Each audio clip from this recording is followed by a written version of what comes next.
Esteve lá no Maranhão, esteve lá nesse bairro, um candidato a presidente da República, um candidato chamado Renan, que ele teve a infelicidade, a quem repudio muito a fala dele, ele denominou de forma infame, aquele bairro de um pedaço do inferno. É um absurdo o que falou esse pré-candidato, querendo dizer que quem tá ali, então são as pessoas que vão pro inferno, quem vai pro inferno é quem não presta. Eu asseguro a esse cidadão, ele não conhece o Maranhão, ele é cheio de processos, cheio de problemas, e foi lá pro Maranhão só pra falar mal do Estado e falar mal do Maranhão. Repudio, lá no bairro do Coroadinho, segundo em vários municípios, acabando com o estado do Maranhão, enquanto que o estado dele, que ele não olha, o estado dele tá cheio de problema lá no estado dele, que é o estado de São Paulo, tem muitas mazelas também. Então quero aqui repudiar e dizer que o prefeito Braide não deu conta de apresentar o projeto, de executar o projeto. Então ele não deu conta de executar, que tá desde 2024, já era para ter sido executado esse projeto, para melhorar aquele bairro, acabar com esse nome de favela, do Coroadinho, um novo bairro, um bairro exemplar, para dar qualidade de vida para aquela população, mas eu tenho certeza que a prefeita que está lá agora vai dar conta de fazer esse empreendimento lá no Coroadinho, lá em São Luís. Eu vim responder a parte da classe política do Maranhão, em especial a manifestação do deputado Hildo Rocha, porque o meu pré-candidato à presidência da República, Renan Santos, foi ao Maranhão, foi ao Coroadinho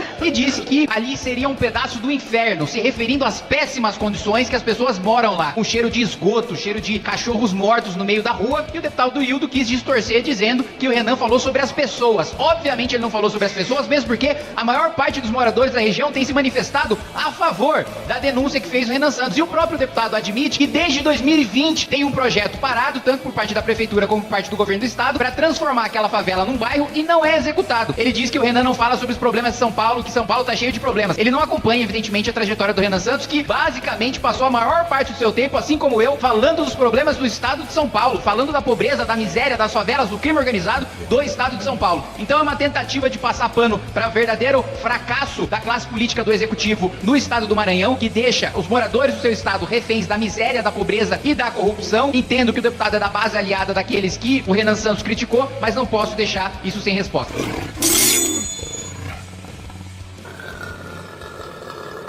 Senhor presidente, esse debate do chamado fator amazônico, ou custo amazônico, é decisivo. Eu participei de uma série de debates sobre isso no Plano Nacional de Educação e também na Conferência Nacional de Cultura. E tem um elemento básico. Num país continental como o brasileiro, quando a gente como o Brasil, quando a gente estabelece um determinado valor, quando, por exemplo, o valor por aluno da alimentação escolar, se esse valor for padronizado no Brasil inteiro, ele desconsidera as dificuldades estruturais que em determinadas regiões precisam ser consideradas para garantir a alimentação de qualidade para aqueles estudantes da região amazônica. Portanto, é uma questão de garantir, na definição da distribuição orçamentária da merenda escolar, uma desigualdade nos valores para ter um valor a mais na região amazônica, para garantir que a comida lá, que muitas vezes por razões estruturais é mais cara, possa ser de tanta qualidade quanto em outros lugares. Então a orientação do pessoal rede é sim. Como orienta missão. Presidente, este projeto tira dinheiro de São Paulo, tira dinheiro do Rio, tira dinheiro da Bahia, tira dinheiro de todos os estados que não estão na região amazônica. Isso é absolutamente injusto. A gente não está tratando aqui de uma nova dotação orçamentária que vai ser criada para atender os estados da região amazônica. A gente está falando de tirar do mesmo bolo o mesmo valor que é revertido hoje para a merenda escolar, vai ter uma proporção maior sendo repassado para os estados da região amazônica, que já recebem mais recursos da União do que contribuem. Ao contrário do estado de São Paulo, por exemplo, que a cada R$100 que ele manda para a União, volta 10. Né? O estado do Pará, por exemplo, o estado da minha mãe, estado que eu adoro, cada R$100 que manda, volta 146. Quando eu fui presidente da Comissão de Educação, eu, depois de 10 anos, consegui reajustar o valor repassado para a merenda escolar, mas sem essa desigualdade, essa injustiça de tirar de uns estados para repassar para os outros. Daí minha orientação ser não. Está encerrada a votação. Sim, 355, não 29, está aprovado o requerimento de urgência. Presidente, eu defendo esse projeto porque a União Europeia vive apontando o dedo na nossa cara, dizendo que a gente desmata, que a gente polui, que a gente destrói, que o nosso agro é um dos maiores predadores do mundo. Então agora a gente está exigindo que eles compensem a pegada de carbono deles. Ué, eles não têm toda essa preocupação? Por que para os produtos deles não precisa? Por que para a agricultura da União Europeia não pode se aplicar a mesma coisa que eles querem aplicar aos nossos produtos quando a gente exporta para lá? A verdade que os europeus não gostam de ouvir é que o nosso agro preserva mais, o nosso agro desmata menos, o nosso agro polui menos e não tem nenhum dado que vá refutar isso do ponto de vista do agro europeu.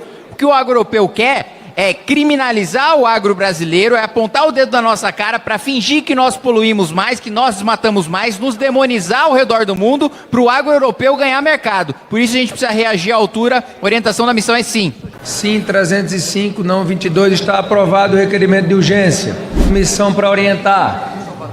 Presidente, eu sou a favor que o consumidor saiba exatamente pelo que ele está pagando, especialmente, e eu acho que aqui eu compartilho a preocupação do deputado Gilson, a parte que diz respeito aos impostos, aos tributos.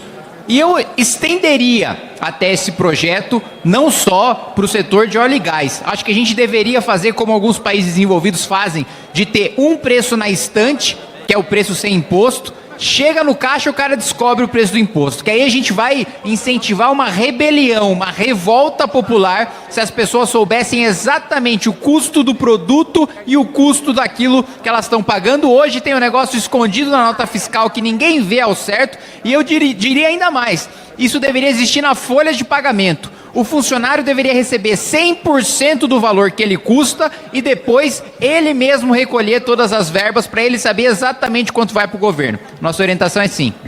Em votação, aqueles que forem pela aprovação do requerimento de urgência permaneçam como se acham. Aprovada a urgência. Acompanhar a discussão deste terceiro projeto a ser votado hoje, esse que trata da isenção de impostos para promoção da Copa do Mundo Feminina de futebol, que vai ser no ano que vem aqui no Brasil. Deputado Kim Kataguiri. Proibir guerra fiscal, né, e impedir que a gente alocasse recursos em locais que tivessem menos condições de infraestrutura e de mão de obra e etc., impedindo que essas distorções de má alocação de recursos acontecessem. Pois bem. Agora o que esse projeto quer fazer é conceder uma exceção por causa da Copa Feminina. Então, traduzindo de maneira muito simplificada e didática, o que a gente está tratando aqui é o seguinte: olha, se eu sou prefeito de uma cidade e eu quero conceder um benefício para uma manicure, se eu quero conceder um benefício para uma costureira, se eu quero conceder um benefício para um barbeiro, se eu quero conceder um benefício para um motorista, eu não posso. Agora, excepcionalmente, eu posso conceder benefícios para realizar a Copa no Brasil. Então, se for para uma situação excepcional, que o governo prioriza no orçamento, aí eu estou autorizado a fazer essa concessão. Se não for, aí... Então, peraí, a gente acabou de aprovar a PEC, acabou de vedar a guerra fiscal. Essa legislação acabou de ser aprovada e os deputados concordaram, em sua maioria, com o princípio de que não deve haver guerra fiscal. Então o parlamento vai decidir de tempos em tempos quais são as exceções.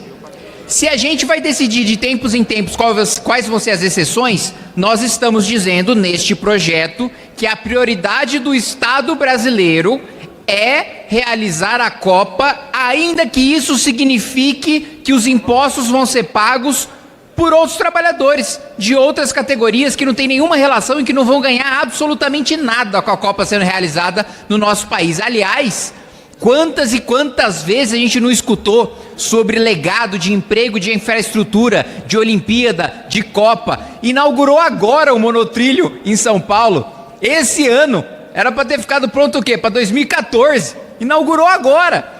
Então, todo o discurso de legado de grande evento esportivo, vocês me desculpem, é uma farsa. E aqui a gente vai dizer para o pagador de imposto, porque não se enganem, a arrecadação não vai aumentar. Se eu estou concedendo um privilégio de ISS para todos aqueles que estão envolvidos na Copa, todos os outros trabalhadores vão pagar um ISS maior para financiar o benefício que eu estou concedendo para a Copa. Então, todos vocês, trabalhadores da área de serviços, do setor de serviços, vão pagar mais impostos para os seus municípios para que o governo vá lá e conceda os benefícios para os serviços ligados para a Copa, que em boa parte vão ser consumidos por estrangeiros. Então, assim, presidente, meu posicionamento é absolutamente contrário, que eu sou contra criar mais essa distorção. Obrigado. Federação PSOL Rede. Senhor presidente, eu ouvi atentamente o deputado que orientou contrário a essa questão da isenção de impostos para a Copa do Mundo Feminina. E confesso que em determinado momento me lembrava da argumentação que nós fazíamos a respeito da Copa do Mundo masculina em 2014, né, onde muitos de nós estávamos nas ruas lá dizendo não vai ter Copa, exatamente porque o debate do legado, tanto da Copa e das Olimpíadas, era um legado muito interessante para o mercado, para as empreiteiras, para as construtoras, e não para a população propriamente dita. O velódromo lá na cidade do Rio de Janeiro acabou de pegar fogo e ele nunca foi depois usado como velódromo propriamente dito. Mas quero dizer uma coisa importante. A defesa do deputado Helder Salomão, pela liderança aqui da Federação do PT PCdoB, me convence, inclusive porque aqui nós estamos diante de um evento capaz de multiplicar a presença e a importância do futebol feminino na nossa sociedade. Nesse ponto de vista, aí caminhamos sim. Missão. Presidente, mais uma vez reforçando a orientação da missão é não, justamente por entender que não faz sentido quando nós vedamos, né, tanto por parte de municípios como por parte de estados, né, o entendimento majoritário deste parlamento é que não deveria haver, né, esses incentivos concedidos de maneira descentralizada. Eu pessoalmente até os descentralizados sou contra, mas esse parlamento ainda não foi concedido, não foi convencido disso. Mas repetindo meu argumento central, nós estamos dizendo para o nosso eleitor, para o nosso apoiador, que para conceder um benefício especial para a realização da Copa, é justo que o município tenha o direito de fazer esse abatimento de imposto apenas para aquilo que estiver relacionado para a Copa. Para qualquer outra atividade, o município não está autorizado, que significa que esse parlamento está dando recado e dizer, olha, você que é um prestador de serviço que não trabalha com a Copa, você não importa, você não interessa, você paga a conta da Copa e fique quieto. Está encerrada a votação. Sim, 342, não 39. Está aprovado o projeto de lei complementar número 55 de 2026, que será muito importante para a realização da Copa Feminina no Brasil no ano que vem, em 2027. Temos ainda um outro projeto que foi enviado pelo Poder Executivo, que será relatado pela deputada Gleisi Hoffmann, que trata também de todos os ajustes necessários do ponto de vista legislativo para que o Brasil possa realizar esse grande evento que estimula o futebol feminino, a prática feminina do esporte, que é tão importante para o nosso país. Nós vamos priorizar essa agenda para entregar ao país o mais rápido possível a aprovação desses projetos. A matéria vai... Desculpa, em votação a redação final. Aqueles que forem pela aprovação permaneçam como se acham. Aprovada. A matéria vai ao Senado Federal. Muito obrigado, deputado Charles Fernandes, que preside a sessão nesse momento. Senhoras deputadas, senhores deputados. O bairro do Coroadinho, lá em São Luís do Maranhão, localizado na cidade de São Luís do Maranhão, capital do estado do Maranhão, é um bairro bastante populoso. É um bairro com mais de 53 mil habitantes. Um bairro que é considerado pelo IBGE numa situação de favela. Então, o IBGE denomina aquele bairro, por não ter todas as infraestruturas necessárias, ter muitas carências, como favela. E se considera a 8ª maior favela do Brasil e a primeira do Nordeste. É um bairro, um aglomerado urbano que foi sendo constituído ao longo dos anos de forma improvisada, sem nenhum tipo de planejamento.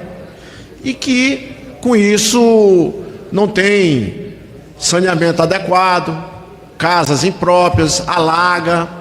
Para solucionar esse problema, quando eu estava no Ministério das Cidades, eu sugeri ao ministro Jader, ao secretário Guilherme, e também falei ao prefeito da cidade de São Luís na época, prefeito Eduardo Braide, que apresentasse uma proposta para dentro do Pacto das Periferias a gente pudesse destinar recursos para urbanizar e melhorar aquele bairro, fazer daquele bairro um bairro modelo para todo o Brasil. Então, o presidente Lula aceitou a nossa sugestão, o prefeito Eduardo Braide fez a proposta, apresentou a proposta nós conseguimos, junto com o ministro Jader Filho, aprovar, e teve também, logicamente, eu sou muito justo, o apoio do deputado Kleber Verde. Tanto o Hildo Rocha como o Kleber Verde trabalhamos dentro do Ministério das Cidades para que fosse aprovada a proposta da Prefeitura de São Luís, no valor de mais de 200 milhões, quase 300 milhões de reais, para acabar com os alagamentos, fazer áreas de lazer, fazer áreas de recreação, fazer também toda a pavimentação do bairro, arborização, urbanização. Além desse recurso de 200 e tantos milhões, tem mais 756 moradias para serem construídas próximo ali do bairro do Coroadinho, para as casas que vão precisar serem retiradas dali para passar os canais de drenagem. Ocorre que recentemente, senhor, mais um minuto só para me concluir aqui o raciocínio, ocorre que recentemente, presidente Charles, esteve lá no Maranhão, esteve lá nesse bairro, um candidato a presidente da República, um candidato chamado Renan, que ele teve a infelicidade, a quem repudio muito a fala dele, ele denominou de forma infame, aquele bairro de um pedaço do inferno. É um absurdo o que falou esse pré-candidato, querendo dizer que quem está ali, então, são as pessoas que vão para o inferno. Quem vai para o inferno é quem não presta. E eu asseguro